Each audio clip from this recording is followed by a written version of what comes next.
E aí o nosso último tópico fala sobre a questão da mundialização da cultura. A cultura no mundo, ela vem passando por um processo de mundialização. Se a gente for analisar, no nosso dia a dia, nós temos uma série de hábitos e práticas culturais que não são originários do nosso país.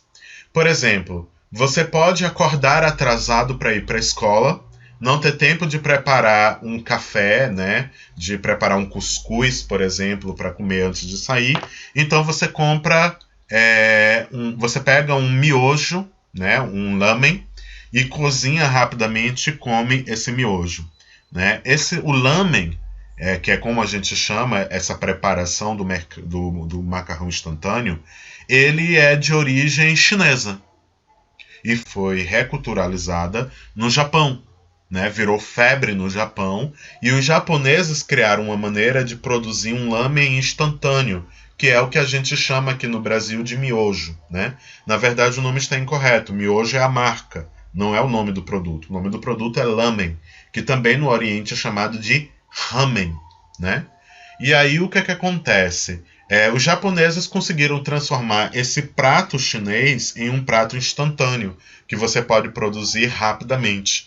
E venderam esse produto pelo mundo todo, né? Popularizaram esse produto pelo mundo todo. Principalmente nesse mundo caótico que nós vivemos, em que não temos tempo para nada, né? Outro exemplo é o McDonald's. O McDonald's ele também é a venda de uma cultura alimentícia, baseada no hambúrguer, no refrigerante e na batata frita, principalmente, que são alimentos muito comuns na mesa dos estadunidenses, na mesa dos americanos. Apesar que muitos desses pratos nem são de origem americana. A batata frita, né, em inglês se chama French potato, né, porque ela é um prato de origem francesa, né, e que foi absorvida pela cultura estadunidense. O hambúrguer, né, também não é de origem americana, também é de origem europeia, mas se tornou um símbolo da alimentação dos Estados Unidos. Né? Agora a Coca-Cola, sim, a Coca-Cola é dos Estados Unidos mesmo. E aí o que acontece? Mas a McDonald's ela vai levar esse padrão de alimentação para o mundo todo. Né? E hoje em dia o mundo todo come batata frita e hambúrguer. Né? Não só na McDonald's, mas em outras lanchonetes que começaram também a chegar a esses países, e lanchonetes locais que começaram a imitar os produtos dessas empresas maiores. Então o que a gente observa é que você tem ali um processo em que vocês estão consumindo uma cultura alimentícia que não é brasileira. Né? Virou comum no Brasil, como comer pizza no Brasil, se tornou muito comum, mas não é brasileiro. A pizza é uma receita napolitana, que é uma cidade da Península Itálica. Né? Se não fosse o processo de globalização, o resto do mundo nem chegaria a conhecer a pizza. Né? A pizza só seria conhecida dentro da própria Itália. Como existem vários pratos africanos, várias receitas típicas africanas que o resto do mundo não conhece. E não conhece justamente porque é uma coisa muito local daquele país. E como é um país que não é um polo de poder, ele não tem essa capacidade de exportar essa cultura. Mas não fica só no campo da alimentação, não. Também fica no campo da moda. Como, por exemplo, a gente veste roupas, estilos de roupas que foram determinados como a moda por esses centros de poder. Quem é que determina a moda, basicamente? Nova York, Paris, Londres, né? São as grifes dessas grandes capitais que praticamente determinam o que é que vai ser tendência e o que não vai ser tendência. Milão também, esqueci de citar Milão. A Itália também é uma grande potência da moda, né? Teve grandes estilistas italianos que determinaram aspectos e tendências na moda. Então a gente acaba vestindo roupas, né, adotando um estilo de roupa, um estilo de vestimenta, de acordo com o que essas grifes, esses estilistas desses polos de poder, a União Europeia, Estados Unidos, acabam determinando como o que é tendência, né? E aí a gente acaba absorvendo isso também. E vemos isso também no campo do entretenimento. As músicas que fazem sucesso, os estilos musicais que fazem sucesso. Muitas vezes as pessoas gostam de estilos musicais que não são típicos do país, né? Gostam, por exemplo, de K-pop, gosta de pop americano, gosta de rap, que tem origem nos Estados Unidos, gosta do hip hop, que tem origem nos Estados Unidos, né? Gosta de música clássica, que tem origem na Europa, né? Que também seria uma espécie de exportação da cultura musical desses polos de poder. Mas a gente também encontra isso no cinema, que a gente pode ver que a maior parte dos filmes que nós assistimos são produzidos ou na Europa ou nos Estados Unidos, majoritariamente em Hollywood, nos Estados Unidos, né? Mas também temos produções inglesas, produções francesas, mas bem menos espanholas e alemãs e italianas, bem menos. A maioria é francesa ou então do Reino Unido. Mas temos também produções de filmes desses locais. E que nós assistimos, o mundo todo assiste, né? Séries, né? Que são produzidas por essas regiões, que são produzidas no Oriente. Eu, por exemplo, assisto séries tailandesas, taiwanesas, sul-coreanas, vietnamitas e filipinas, chinesas também.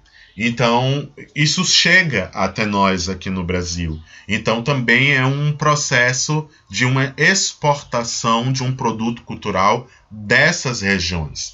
E aí a Netflix também está cheia de séries dos Estados Unidos, principalmente, e de produções europeias também. E até mesmo produções japonesas, como é o caso dos animes, né?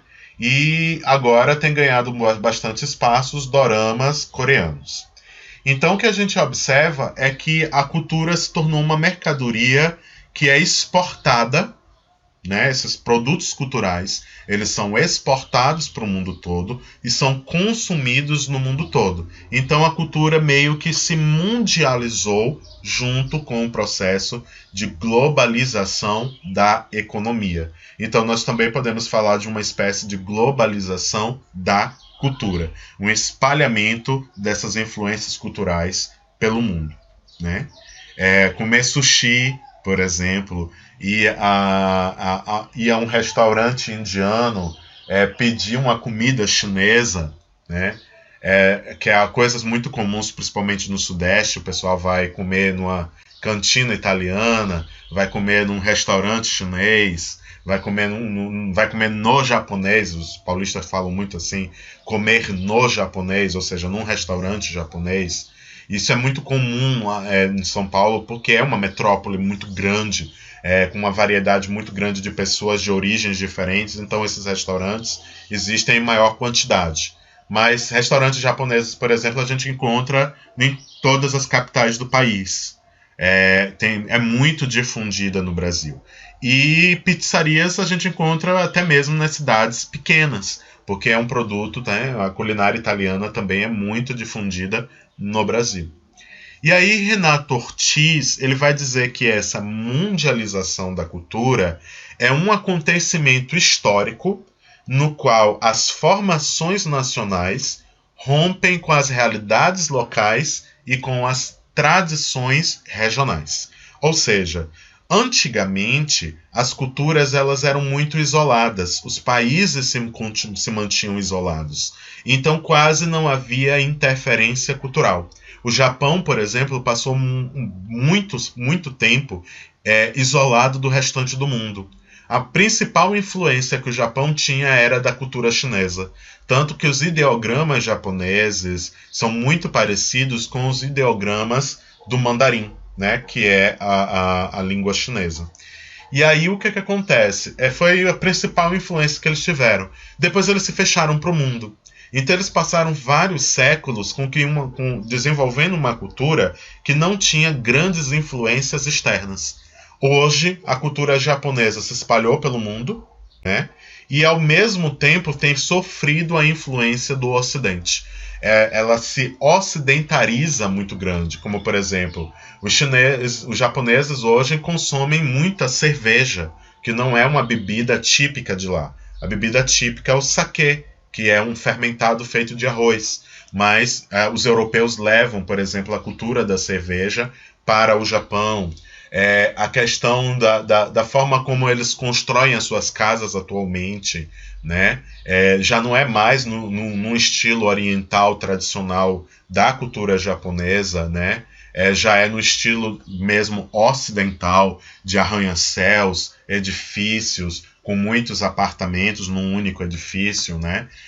Muito compartimentado, muito padronizado, assim como é feito aqui no Ocidente. Então você tem aí um processo em que eles acabaram rompendo, né, com esse isolamento, e aí começar as realidades locais e as tradições regionais vão sendo deixadas de lado gradativamente. Algumas chegam até mesmo a desaparecer. E aí esse processo em que o indivíduo começa a abandonar as suas tradições locais, as suas tradições regionais, e começa a adotar tradições de outros povos, nós chamamos de desenraizamento cultural. Por que desenraizamento cultural? Porque é como se você arrancasse uma planta do solo pela raiz e colocasse ela em outro lugar. Então nós somos essa planta. A terra seria a cultura do nosso povo.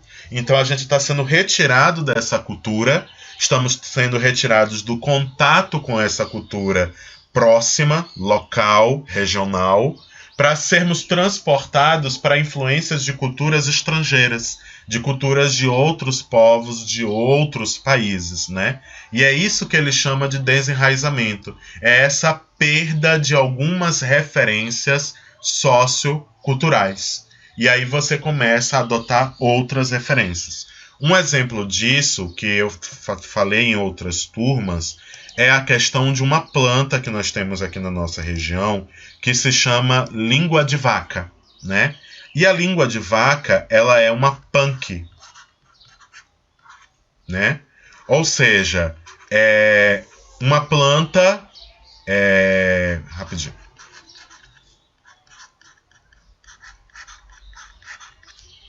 Ou seja, é uma planta alimentícia não convencional, né? Ou uma planta alimentar não convencional. Que significa dizer que são plantas comestíveis, mas que a maioria das pessoas não consomem ou não sabem que são comestíveis.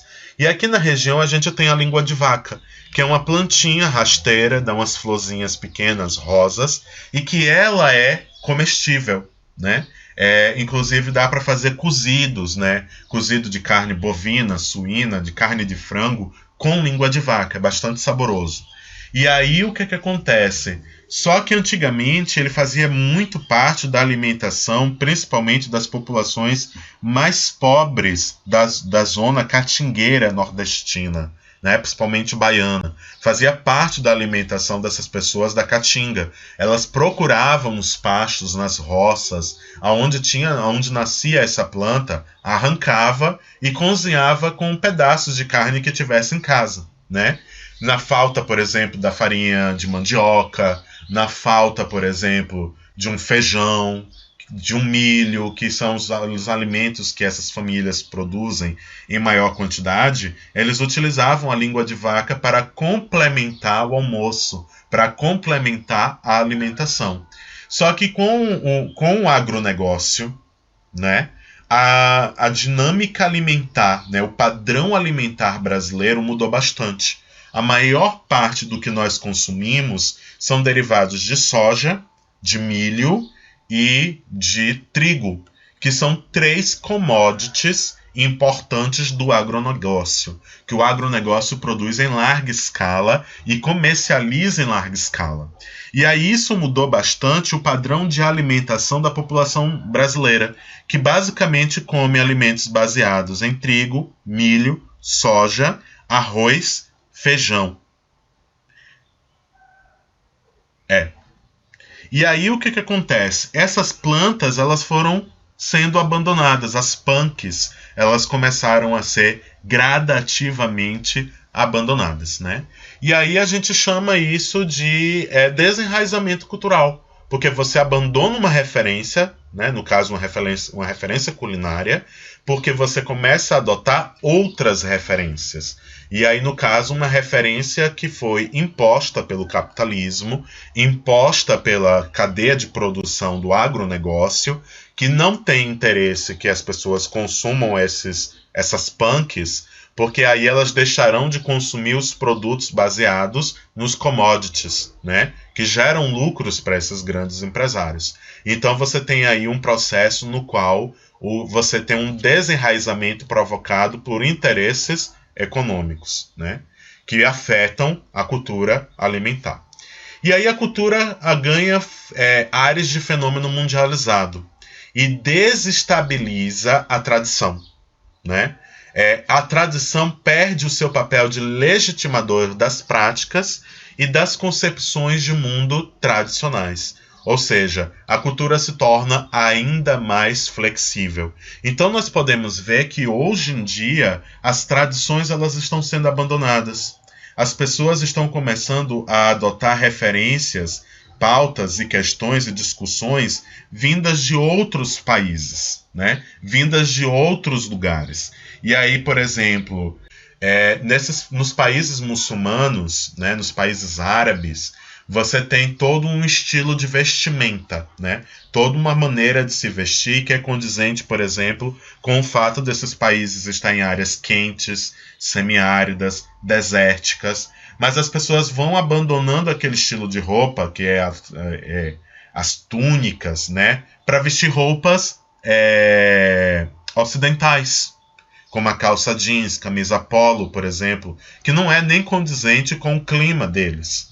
Então você tem aí um processo em que a tradição vestuária, né, de vestimenta, vai sendo modificada, vai sendo perdida. Também, por exemplo, povos que eram nômades e que viviam basicamente de produção de animais e da coleta de frutos e raízes que encontravam nos habitats onde eles migravam, começam a se tornar sedentários, começam a consumir produtos industrializados, né? Você tem aí um processo em que essas tradições são perdidas, abandonam certos costumes alimentícios, certas visões de mundo para adotar visões de mundos estrangeiras, costumes e hábitos estrangeiros, né? Você vê que a cultura ela vai sofrendo mudanças, muito impactos com esse processo de mundialização. Torna a repetir, não desaparece. A cultura não some, não é destruída por completo, mas se modifica profundamente, né? E um traço dominante nesse processo é a questão do consumo, porque você passa a consumir cultura estrangeira. Quando você joga um jogo estrangeiro, você está consumindo um produto cultural estrangeiro. Se você assiste a uma série de televisão, né, estrangeira, você está consumindo um produto estrangeiro. Então, você não consome um produto estrangeiro só porque você comprou uma roupa importada da China, ou porque você comprou um celular importado dos Estados Unidos. Não. Você também consome produtos culturais, música de grupos musicais estrangeiros, séries, filmes de produções de estúdios estrangeiros, né, de televisões estrangeiras. A gente tem também esse consumo, né, essa compra, aquisição, porque quase sempre envolve dinheiro para você ter acesso a esses objetos culturais. Você tem que pagar. Então o consumo se torna um traço dominante nesse processo de mundialização da cultura. Outro elemento importante nos nossos estudos culturais é a questão das práticas culturais e a relação que isso tem com o nivelamento cultural. Determinadas práticas culturais, como o esporte, a moda, o estilo de penteado, as compras, jogos e alguns rituais também, nivelam a cultura dos setores sociais e das esferas do cultural, do social e do econômico, que deixam de ser distinguíveis umas das outras. Como assim? Existem algumas práticas culturais que elas não são específicas de um grupo social. Por exemplo, na propaganda que eu mostrei sobre o carro que tinha o tenista do lado do automóvel, o tênis é um jogo de elite, porque você precisa de todo um conjunto de objetos para poder jogar corretamente o tênis. Mas o futebol não. O futebol é um jogo muito democrático, precisa de muito pouca coisa, basicamente de uma bola, para que você consiga jogar. Porque você pode fazer uma trave até mesmo usando as suas próprias sandálias. E às vezes você nem precisa realmente de uma bola, você pode pegar uma meia calça, encher de jornal, encher de papel, né? E transformar aquilo numa bola, só não vai dar para jogar quando estiver chovendo, né? Mas é um jogo que é bastante democrático, que ricos e pobres conseguem jogar e conseguem gostar daquilo. E aí a gente observa que ela nivela a cultura, porque ela não se torna específica de uma cultura única. A gente vê futebol, se você for no Afeganistão, você vê crianças e adultos jogando futebol.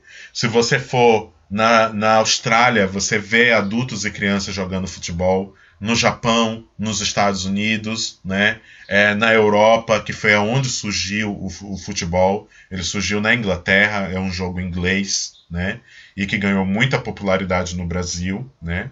Houve um processo de transculturação do futebol no Brasil, em que o Brasil adotou como elemento da sua cultura, mas na verdade o jogo surgiu na Inglaterra, e ele acaba nivelando porque está dentro de todos os grupos sociais, dentro de todas as esferas culturais, dentro das diferentes esferas econômicas, tanto que você observa que nos estádios de futebol, cada arquibancada vai ter um padrão diferente de qualidade, desde as menos confortáveis às mais luxuosas.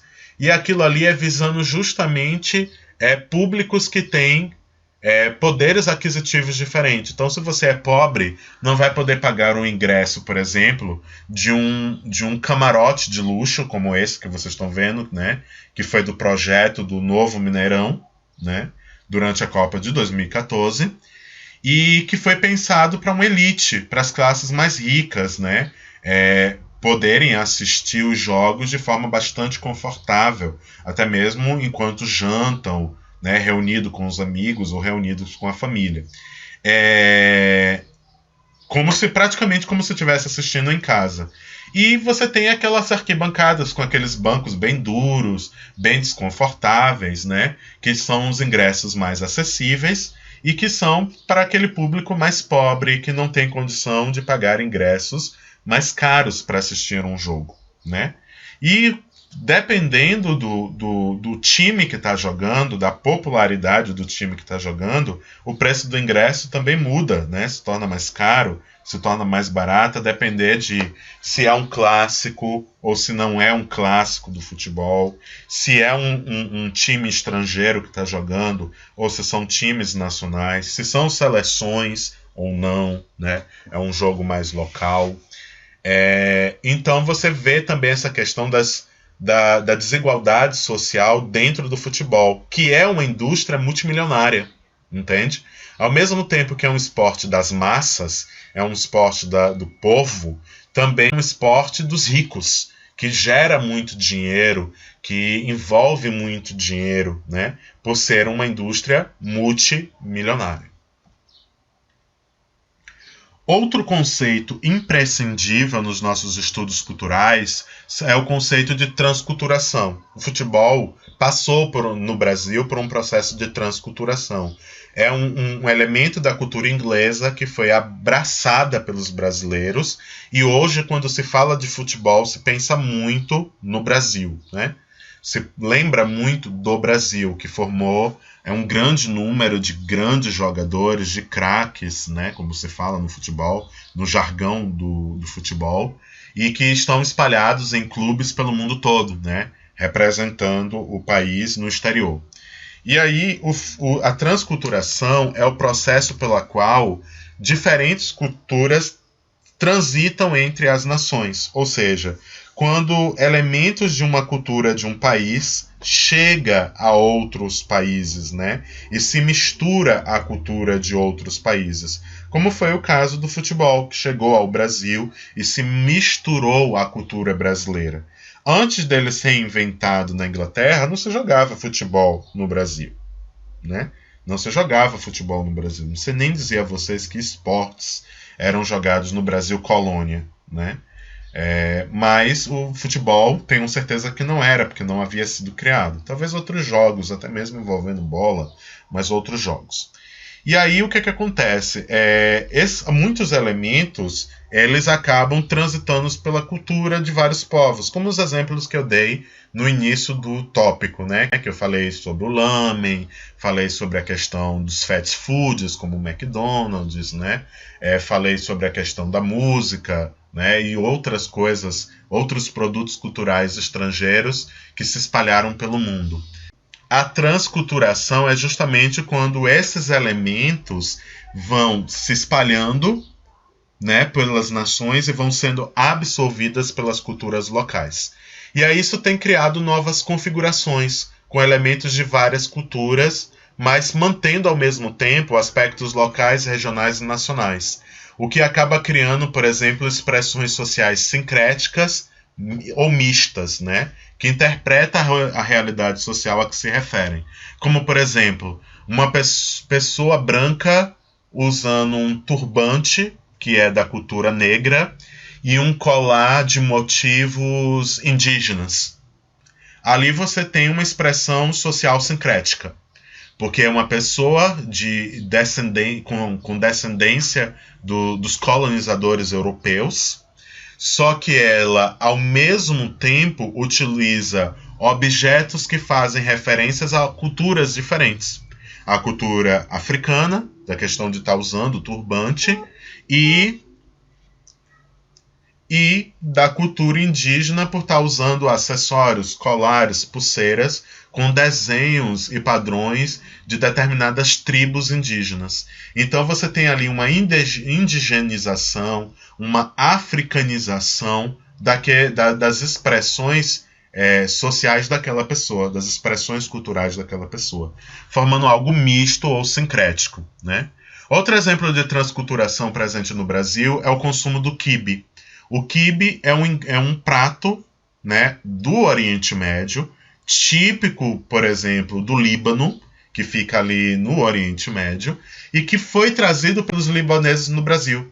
Hoje em dia, pelo país inteiro se come quibe, e a maioria das pessoas pensam que é algo típico do Brasil, mas não é.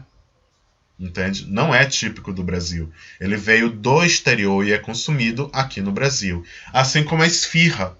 A esfirra é um lanche também que é típico da cultura libanesa, da cultura síria, da cultura turca, né? Daquela região ali do Oriente Médio, onde você vai ter, e também de outras partes da Ásia, que você vai ter a cultura da esfirra, né? E que ela é trazida por esses imigrantes para cá, para o Brasil, e passa por um processo de transculturação. Os próprios libaneses, eles também passaram por um processo de transculturação quando vieram para o Brasil e começaram a comer feijão, comer arroz, né, que é típico da culinária brasileira. São pratos essenciais da nossa cultura. E aí, essa transculturação, ela aproxima grupos distantes geograficamente, né, porque você ali tem referências de povos distintos, mas também aprofunda as distâncias sociais pela desigualdade no acesso a bens e materiais simbólicos. Porque, por exemplo, nem todas as pessoas têm acesso. Nem todas as pessoas têm acesso a essa cultura, né? E a esses produtos culturais, tradições, elementos culturais que passam por transculturação. Então isso não diminui mescla de culturas, de influências culturais estrangeiras, não tem diminuído as desigualdades sociais no nosso mundo, né? Pelo contrário, as desigualdades sociais como a fome e a miséria persistem, mesmo de forma contraditória. Por quê? Porque nós temos um avanço material muito grande, um desenvolvimento material muito grande, um desenvolvimento tecnológico muito grande, que já poderia ter acabado com a fome, que já poderia ter acabado com a miséria, só que esses problemas que são muito graves continuam ainda existindo, afetando a humanidade, e em muitos lugares a situação tem se tornado cada vez pior. Em algumas regiões, a desigualdade tem aumentado, a pobreza tem aumentado, a miséria tem aumentado, e isso em consequência do quê? Em consequência de que a concentração de riquezas se tornou ainda maior. Então, o processo de globalização que promoveu essa transculturação também promoveu um acirramento das desigualdades sociais, que foi o tema que nós trabalhamos nas aulas anteriores do capítulo 2. E aí o nosso último aspecto, né, que nós temos que trabalhar dos nossos estudos culturais, e para encerrar esse capítulo, é a questão da individualização. Nós vivemos em uma sociedade marcada pelo individualismo, né, pela valorização do que nós chamamos de atitudes e comportamentos individualistas, né? Então, hoje em dia, a sociedade moderna sofre as consequências de um modo de vida, né, com grande desenvolvimento desigual. Algumas regiões enriquecendo rapidamente e outras regiões se tornando cada vez mais pobres, né? Vivemos também num mundo em que tudo vira mercadoria, tudo pode ser comercializado, tudo pode ser vendido, né? É um mundo em que a técnica domina as energias naturais e nós estamos modificando profundamente o meio ambiente e causando muitos impactos na natureza, né? E que submete a maioria dos seres humanos a uma lógica determinada, né, determinista das máquinas, aonde hoje a gente tem que seguir um ritmo muito acelerado. O trabalho exige das pessoas que elas sejam eficientes e sejam eficientes no menor espaço de tempo possível, de que tenham uma produção cada vez mais acelerada, né? Um ritmo de trabalho frenético, como está o nosso no período da pandemia, né? Eu tenho várias semanas dormindo 2 horas, 3 horas no máximo, tudo por conta desse ritmo que é como se fôssemos máquinas, que temos que ter um ritmo constante e acelerado de produção. E aí, Ulrich Beck, esse pensador, ele diz que em termos culturais, a sociedade moderna tende a ser individualizadora, no sentido de que as relações sociais são negociadas cotidianamente e os indivíduos vendem sua força de trabalho, cada qual separadamente. Ou seja, a nossa cultura atual, ela tem uma tendência, a nossa sociedade moderna tem uma tendência de desestimular e de enfraquecer as relações coletivas, de enfraquecer movimentos coletivos. Então as pessoas começam a pensar mais em si mesmas do que pensar no coletivo, no grupo, na sociedade, no conjunto. Então, é uma sociedade que incentiva muito mais que você procure o seu desenvolvimento pessoal do que você procure, por exemplo, o desenvolvimento da sua comunidade. Que você esteja mais voltado a pensar em si, a cuidar de si e conquistar coisas para si, do que pensar na sua comunidade, lutar pela sua comunidade e se engajar socialmente para o desenvolvimento da sua comunidade. Então é uma sociedade que está nos separando e nos tornando rivais uns dos outros, né? No Oriente, por exemplo, a gente vê muito isso. As famílias chinesas, por exemplo, forçam os seus filhos a estudarem, a fazerem piano, a fazerem uma série de atividades ao mesmo tempo, que é para que elas possam se destacar, né? e elas possam se individualizar em relação aos coleguinhas. Olha, eu sou diferente de vocês porque eu sei fazer isso, né? Eu sou bom nessa área. E aí existe uma competição muito grande, até mesmo por conta de mercado de trabalho, que é muito competitivo. Se você tiver uma pessoa que tem um pouquinho mais de formação do que você, ela fica com a vaga e você perde. Entende? Você acaba perdendo a vaga para aquela pessoa. Porque ela tem um curso de inglês, por exemplo, que você não tem. Então, a nossa cultura vai lhe incentivar o quê? Faça curso de inglês, faça isso, faça aquilo. Tudo é gasto de dinheiro, né? Mas é chamado de investimento. É tudo gasto de dinheiro, é tudo consumir determinados produtos. Mas você tem que estar sempre fazendo aquilo e acumulando conhecimentos e para conseguir se destacar. E ao mesmo tempo bota você como sendo rival de todo o restante das pessoas de todo mundo. Então incentiva você a pensar mais em si do que pensar nos outros, né? Se preocupar mais consigo do que se preocupar com os outros. Porque o mundo, aí vem o slogan, né? Porque o mundo é uma selva,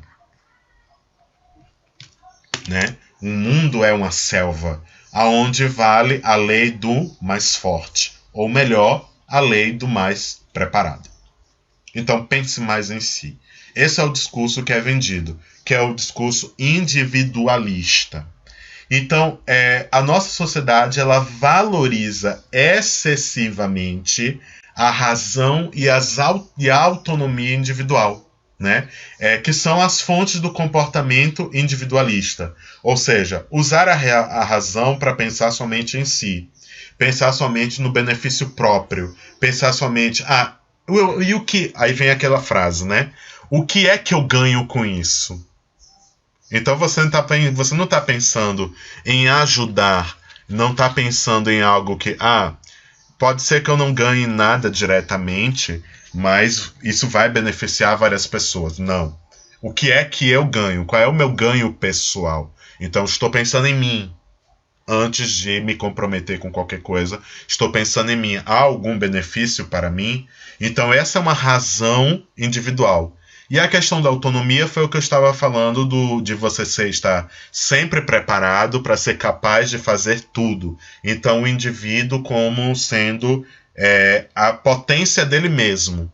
Então você é capaz de conquistar qualquer coisa se você quiser. Aí vem outro slogan, né? Querer é poder.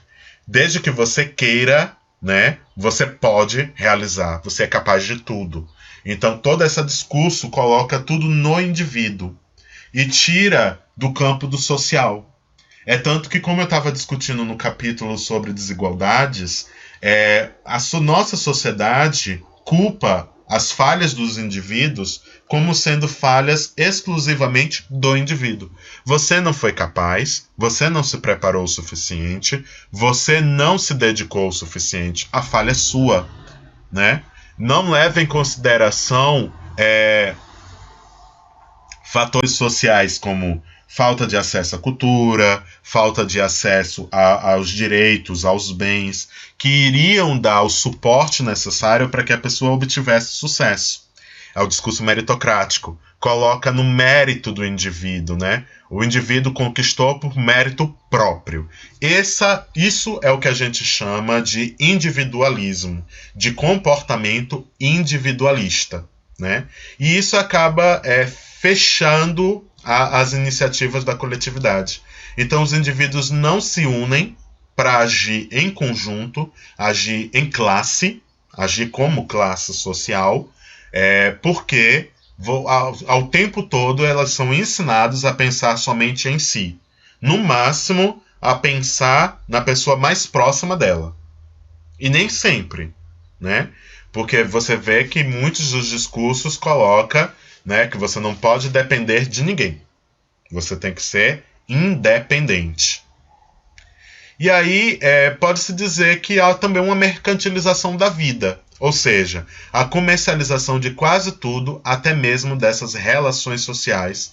E isso tem sufocado manifestações solidárias. Então, por exemplo, eu lhe ajudo se eu tiver algum benefício, né?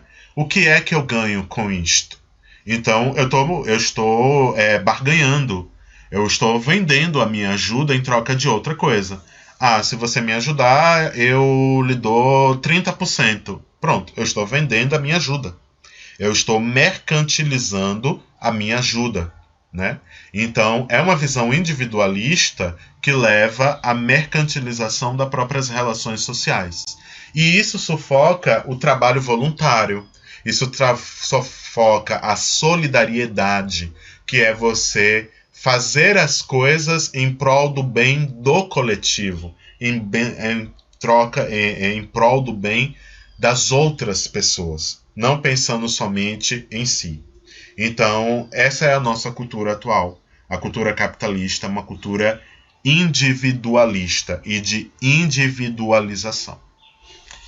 Como vocês podem ver na charge ao lado, né, que o repórter tá na chuva fazendo a entrevista e pergunta para a transeunte: você acha que o individualismo é uma tendência crescente? O que ela vai responder? Ele poderia estar usando o guarda-chuva para proteger os dois. Cabe ela debaixo do guarda-chuva. Prova disso que ele tem que esticar a mão ao máximo e ainda molhar o microfone para alcançá-la. Se simplesmente ele chamasse ela para debaixo do guarda-chuva, eles dois conseguiriam conversar de forma mais confortável, né? E até de uma forma melhor. Mas ele está pensando em si. Eu não quero me molhar. O guarda-chuva é meu, é para minha proteção. Mas ao mesmo tempo eu quero que você faça algo para mim. Eu quero que você responda, né? Que você dê audiência à minha emissora, que paga o meu salário, né? Fique aí na chuva, mas contribua comigo. Essa é a visão individualista.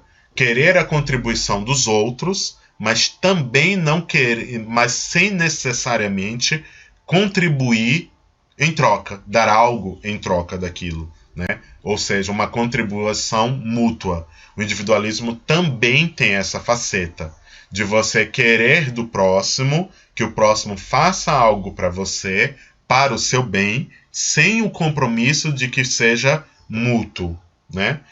É mercantilização da vida? Não necessariamente. Não necessariamente. Mas muitas vezes também é mercantilização da vida. Então o individualismo ele é bem complexo. É uma coisa bem complexa. Mas que está enraizado na nossa cultura e a gente reproduz o tempo todo.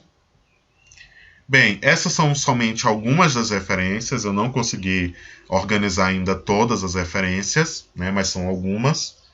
E aqui eu encerro a nossa aula.